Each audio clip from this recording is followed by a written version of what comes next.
Maayong adlaw kanyong tanan nga nagpaminaw karon ning tulumanon, kini ang akong suliran. Ilabi na kaninyo Dr. Rini Ubra ug Attorney Elaine Bathan. Ingon man sa mga artista nga maghatag og kinabuhi ning akong suwat suliran.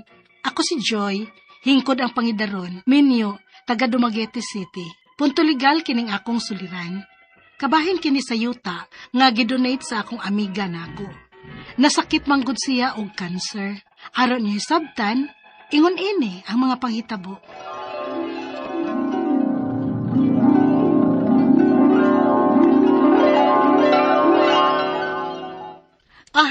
Niya pa Miss Marisa, kaon pa?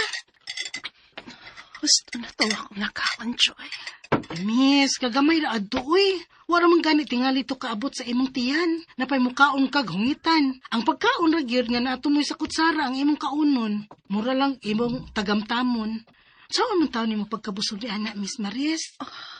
Bisag unsaon pa na ako kaon, Joy. Mamatay raman kihapon ko. Daoy, ay gud pagsulti usama ana day.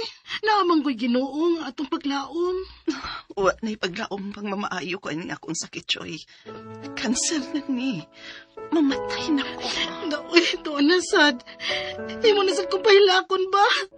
Day, kani ato pa sa bata patang nagsabot Nga way biya ay baya. Di ba nagsabot anak? Nga mag-inunungay ta. Way mag-una o mauwahin na to. Pero lahi na ni karon, Joy. Dili man ta magtungan o kamatay tanan. May panahon sa taksa-taksa na. Day Maris. Tuod, gipapauli ko ng akong buktong anak na si Charis. Kay gusto kong makaabot pa siya nako. O gusto kong mahibausap siya. Nga tungod sa atong kasuod o pagserbisyo ni mo nako. Gusto kong hatagan ka upahin sa akong yuta. Ha? Oh, pwede ba gud na? Nga dili man ta parente? Pwede, uy. Need of donation ang tawag, anak. Mao pa. Pero... Day, Joy, please. Ayaw ko palipari. Panugon ko na nimo. Day Maris.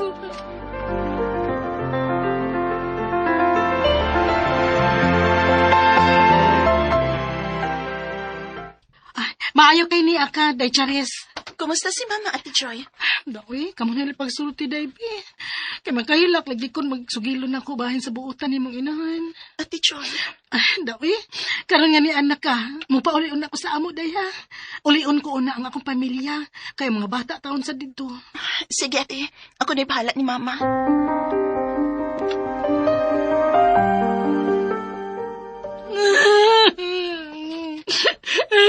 Raw siya ka, uy.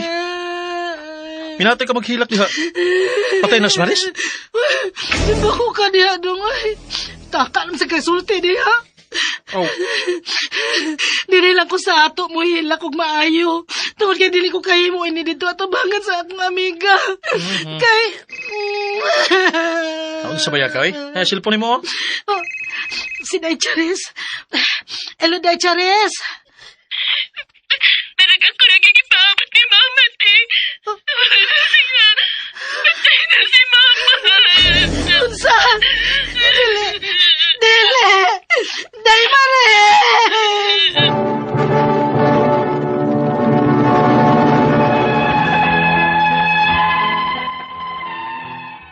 Matod pa sa anak sa akong amiga, igo ragid ko no nga nakapanugon ang akong amiga sa iyang anak. Og nakapirma sa papeles sa yuta nga iyang i-donate nako. Og namatay siya. Sakit kaayo. Kay suod ko siyang higala, so kazagagmay pa mi. Unya. Ate Joy, di ko magdugay din Ibaw ka na.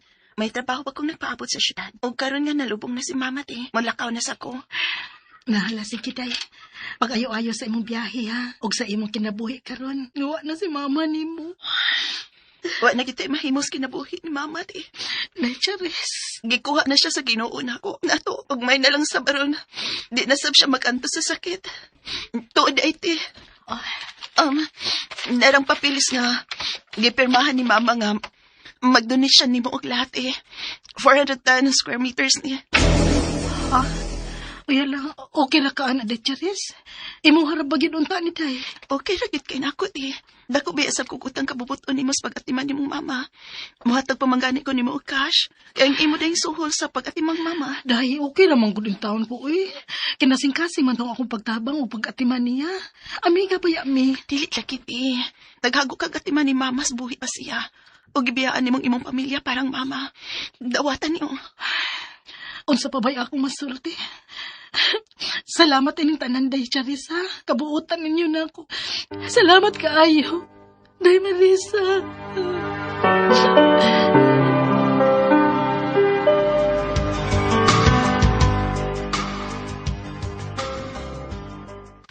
Kinsa man ni si Marisa? Ang akong amiga, sir, nga nag-donate na ako anang yutaa. Si Charis ang bugtong niyang anak? Oh, sir. Uy, ma'am, di ni pwede, ma'am. Dapat untaan ni matransfer una sa pangan sa bugtong sumusunod niyang anak, ang pangan sa titulo, usa pa ni matransfer sa imong pangan. Ha? Hala, sir. Wa na baya ng bataa din, sir.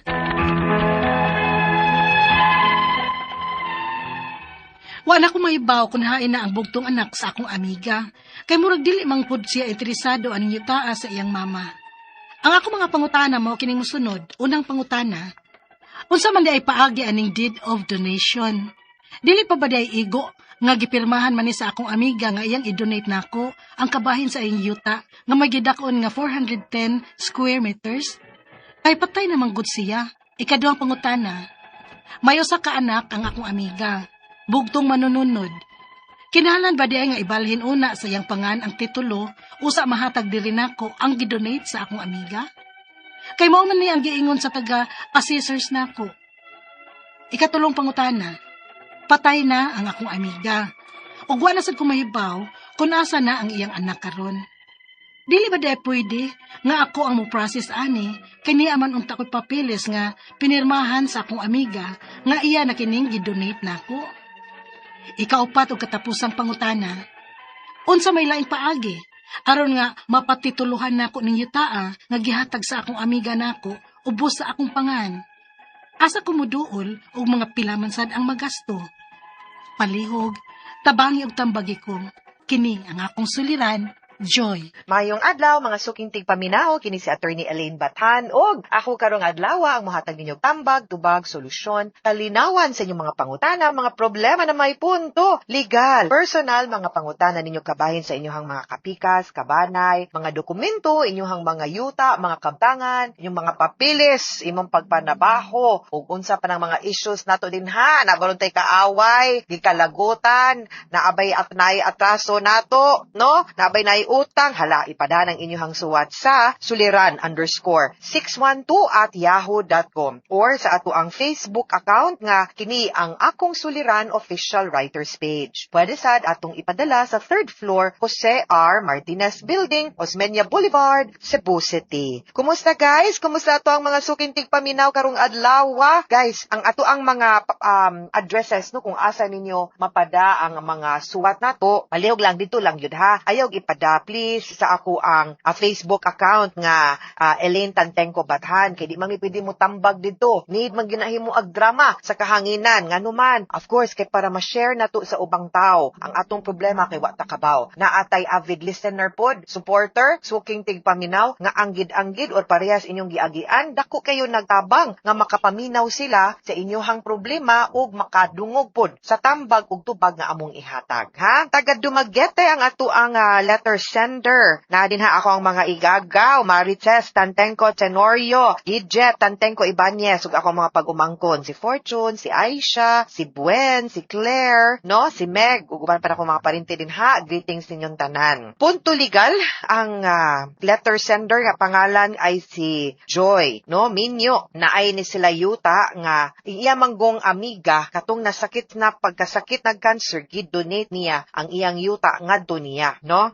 that ang iyang ingon nakapirma man to sa papeles no sa yuta nga i-donate unya. Ang problema ani kay namatay man ang iyahang amiga. So unang pangutana, unsay paagi anang deed of donation? Dili pa day ay igo ang gipirmahan sa akong amiga nga iyang i-donate nako kabahin sa iyahang yuta nga may gidak-on nga 410 square meters kay patay na manggod siya. Okay, ang ato ang deed of donation or kanang donation usa na siya sa paagi nga kanang gihatag sa balaod nato no nga mabalhin ang usa ka butang no ngadto sa iyahang gusto no nga hatagan nga walay konsiderasyon. Ang konsiderasyon ra gyud no will have to be nga way lain nga rason kundi iya ra yung pagigugma, naluoy ba ron siya or gusto niya meaning walay bayad ba, walay exchange ang iyahang paghatag ana nga property kay kung naa sale gyud na siya or barter kana donation kanang wa gyud na no strings attached gyud na ang ihatag. Now ang atong pamaagi manggud ani is this, mupirma gyud og dokumentong gitawag nga deed of donation unya need na siya notaryuhan.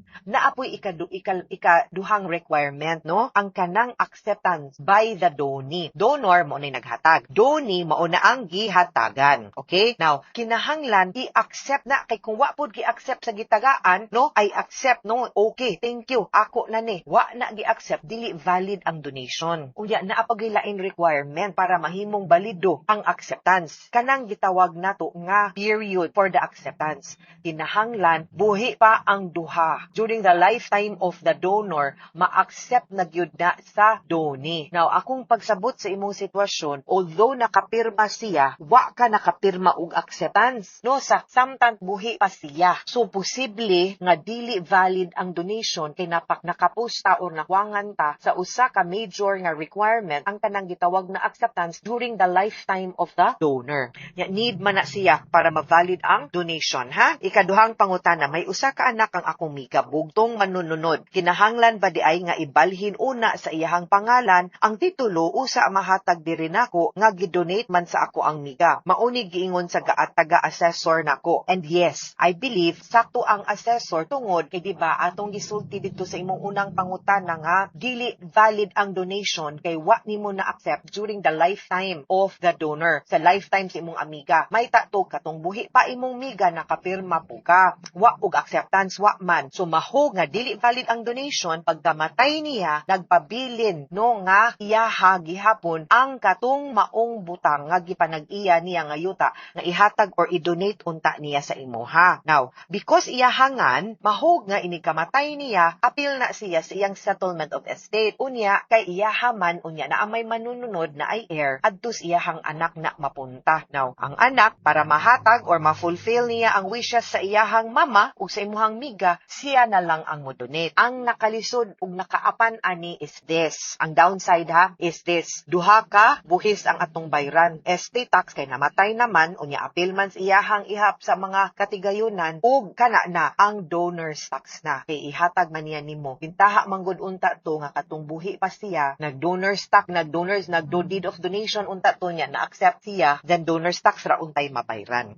Susakto ang assessor ha. Ikatulong pangutana, patay na akong miga ug wala na sa kumahibaw. Kung asa na ang iyang anak karon, di ba di ay pwede nga ako ang mo-process ani kay ni aman unta ko'y papeles nga pinirmahan sa akong miga nga iya nang gidonate nako. Unless makapakita ka, Joy, nga during the lifetime pod no sa imong miga naka-accept ka, meaning na ay dokumento pagpamatuod nga gidawat nimo ang katong maong donation, unya valid pod no, notaryado ang katong deed of donation, everything, murag need gyud nato pangitaon tong anak kay diha gyud na siya kanya nakasalalay ang imong pagpanag-iya yuta ha. Ikaupat ug katapusang pangutana, unsa may laing paagi aron mapatituluhan nako ning yuta nga gihatag sa akong amiga nako ubos sa akong pangalan, asa ko duol og pila man sad ang magasto. The only way gyud is the donation by the child sa katong anak niya ngadto nimo. Unless katong akong giingon nimo naa kay dokumento like an affidavit nga mapakita nimo nga gi-accept nimo before namatay ang imong amiga. Unya dapat ang katupong iyang deed of donation gipirmahan ug gihimo notaryado sa to no. So daghan manggod ning proseso, di manggod na basta-basta lang nga makapirma ang kanang sa deed of donation kay kinahanglan manggod pud siguradoon pud sa to ang balaod pod nga kuan gyud siya kanang valid gyud ang iyahang